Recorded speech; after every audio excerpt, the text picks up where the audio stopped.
Morning guys, welcome back to the channel. I found a paint shop that was open if you're in Spokane and you need I cannot talk today. Subaru gang. If you're in Spokane and you need a paint store that's open on Saturday, Napa Paint and Supply on Sprague is open until 2 p.m. on Saturdays.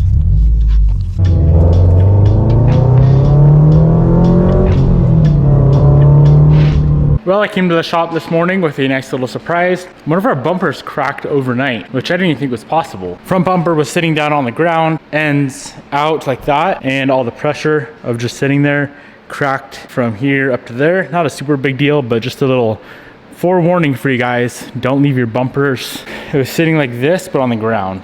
The rear's fine. The rear has plenty of rigidity there, but yeah, the front cracked out, so I'm gonna have to go ahead and get that repaired. I think just some fiberglass on the backside should be enough. It's right on the edge. You won't be able to see it whatsoever. It's all hidden, but still, I want to get it fixed. A little bit bummy. I'm gonna attempt plastic welding it first. So there's this little mesh that they included. So if we heat up the bumper enough, this should be able to work its way into the plastic and reinforce it. So as that heats up, let's go ahead and knock out some filler work on this rear bumper. This whole section right here, I'm gonna fill. We can make it 100% perfect. Then we got a tiny bit right over here. And for the rear bumper, that's about it. We do have a little scratch right there, but some filler primer there should take care of that scratch. A little bit of sanding, filler primer, we'll be good to go. So let's go ahead and get some of this new, where did it go? Grab some USC flexible glaze. That should be plenty for what we're doing.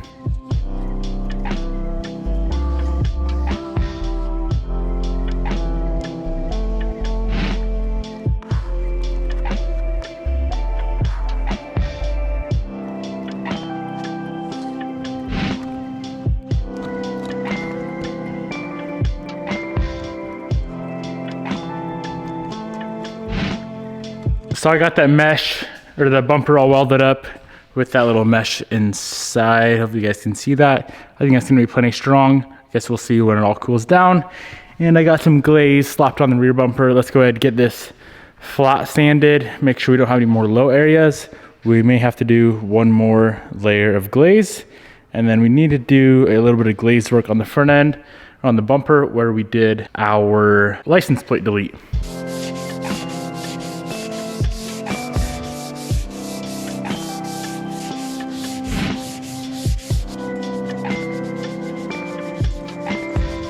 Had to do a little bit more work on the backside here. We got it all stiffened up. It should be good to go. It's crazy how flimsy and flexible these bumpers are when nothing is installed in them. That black lower lip can add some rigidity, and then the grille and whatnot as well.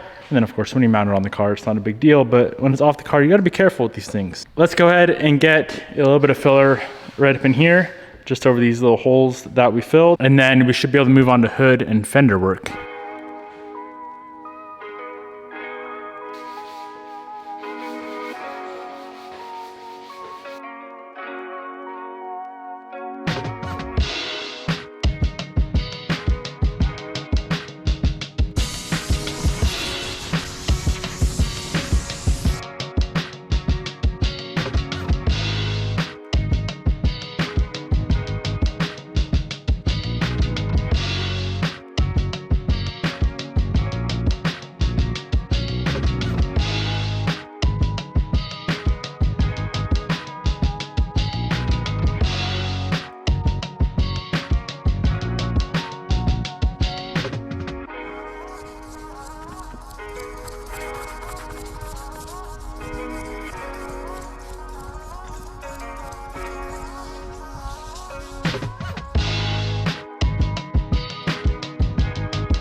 So we got both bumpers complete and ready for some filler primer work. I am gonna go ahead and get the car down on the ground. We gotta pop the hood off and get some of those dents fixed up. they're all really, really tiny. So we should just be able to use some of this right here. This here is some finishing putty, which should work perfect on those tiny little dings that we have.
All right, update time. Hood is ready for primer. So all of the bigger areas like this that you guys see, those were all dents, and then the tiny stuff, such as like that little guy right there, that was just a little rock chip, and I would rather just put a little bit of filler in there versus sanding that out, because then you'd have an entire low spot right there. So there was probably 15 of those little rock chips I filled, and then I don't know, 6 or 7 dents, it looks like. Couple up here. This thing's gonna be super freaking straight, all finished up. And then of course, the bumpers are still done. They didn't not become undone. And then the hood scoop, it's a pile of shit. I don't know what brand it is. I don't know what kind of coating. I think it's like a gel coating or something. So I'm literally just sandblasting all of it off. And then I'll sand it. I think it may have been carbon underneath. It looks like carbon. But either way, that's gonna be painted graphite gray to match the 10. I was really trying to get everything in primer tonight, but I am out of time. So maybe another hour of prep work in the morning. We can shoot some primer, some filler primer, and then we have to prep out the front fenders to blend into. That's all we're blending on the front end, because we're spraying the entire front bumper and the entire hood. So I want everything to flow perfectly. And of course, we have that little bit of damage right here that I want to fix. And we also have the blue wing as well. That needs to be prepped out before we do any paint work. So yeah, hopefully tomorrow morning we can get everything in filler primer, let that cure, let that shrink up, and then we move on to paint, which is cool. What up, boys? Next morning, ready for some primer work. I wasn't gonna do any sort of filler primer on the fenders, but I think the driver's side fender should probably get some. I was maybe just being lazy last night, but being that there's a little bit of damage up in here, I'm gonna go ahead, pull the fender off, get some of that sanded down, and if it does need to be primed, I'll shoot some primer on it then. I'm just gonna pull both fenders off right now, get the car up in the air, better for storage, so we can put a cart underneath, because I'm gonna paint all these parts outside, or not paint, but prime all these parts outside. There's no sense in blowing up the booth just for a little bit of primer work.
All right, this damaged fender is all finished up. Everything is ready for some primer. I'm gonna do 2, potentially 3 coats on all the damaged areas. To be honest, I probably don't even need to prime that, but I'm going to anyway. So I'm gonna run through, get everything cleaned up with some wax and grease remover, and then we can start shooting some MP282 filler primer.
All right, so we got the parts in primer. We're gonna let that cure for probably 2 or 3 days. I'll probably go back to drivetrain work now. Clutch is supposed to arrive either later today. It is FedEx, so either today, could be tomorrow, could be in 2 months. We'll never know, but I'm hoping it's either today or tomorrow. So gonna wrap up the video right here. Pretty excited to get this car all finished up. This should honestly be done in like probably 3 days, 2 or 3 days. As soon as we get these parts painted, let them dry overnight, slap them back on the next day, and this car will be done. Should be a fun little ripper. Hope you guys enjoyed today's video. Peace out, my friends. I'll see you tomorrow.